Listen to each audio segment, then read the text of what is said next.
Hello and welcome to this week's tarot reading for all air signs. I hope this finds you well. I trust you will use your own intuition as your primary instrument of resonance. Leave behind what does not reverberate. Tarot does not tell the future. The only thing that determines your future is how you react, reflect, and respond to the messages herein.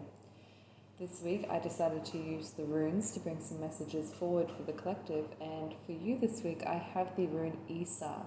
And Isa literally means ice, and ice is a very interesting progression of the element of water because it does not flow.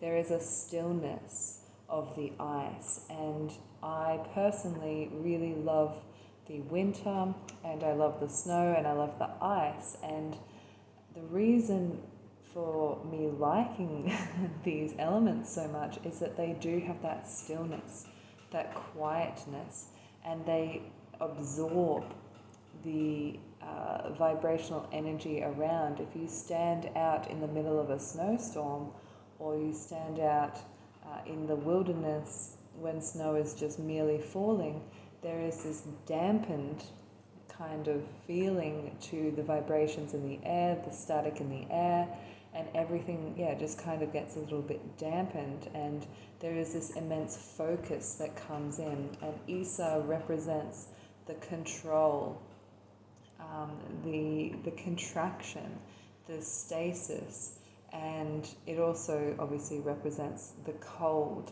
And the cold is a form of preservation as well. We freeze things to preserve them for much longer.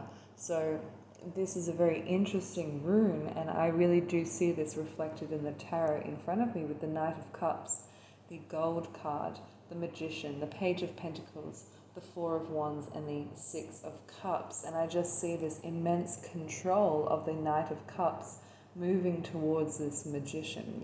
He's moving with his water towards the alchemist, and he's almost asking, and the Gold card being in between the Knight of Cups and the Magician is just saying to me that he's asking the alchemist to transform his water into ice. And this requires obviously immense control of the alchemist, immense discipline, and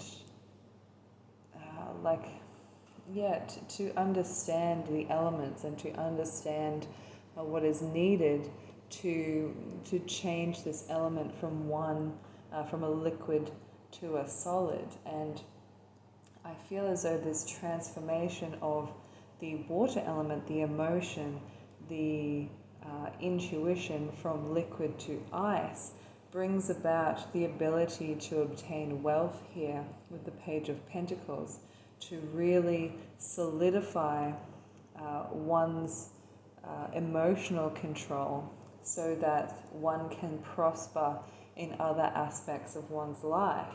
And the Four of Wands here is a testament to that, the Lord of perfected work, and it is Venus in Aries here, so it's that masculine and that feminine energy coming together in order to bring this equilibrium. And one must know how to freeze the ice, but then also unfreeze the ice with that fire energy here from the Four of Wands, and to know when emotional vulnerability and instability or dramatism or exaggeration or imagination, illusion is needed, and when one must be stoic, single-minded, and developed, concentrative, have a lot of will and a lot of focus, and is very ego conscious as well, not to be overly dramatic and to almost be narcissistic to a point. There is that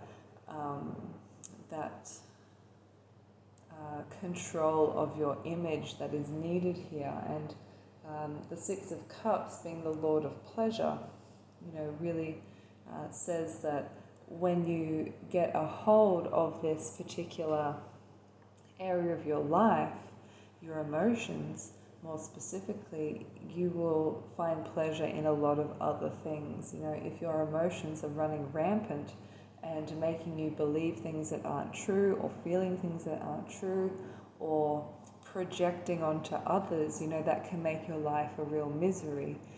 Whereas if you have absolute, I don't want to keep saying the word control, but you know, when you're in the driver's seat, or when you know how to wield this energy productively, things start to transpire for the better. And we see that with that Page of Pentacles, that groundedness, that self-assuredness as well, and being able to step out into the world and say, this is what I have to offer, and it's very valuable, and I understand my worth. And there is a sense of this integration that is kind of happening, this integration of very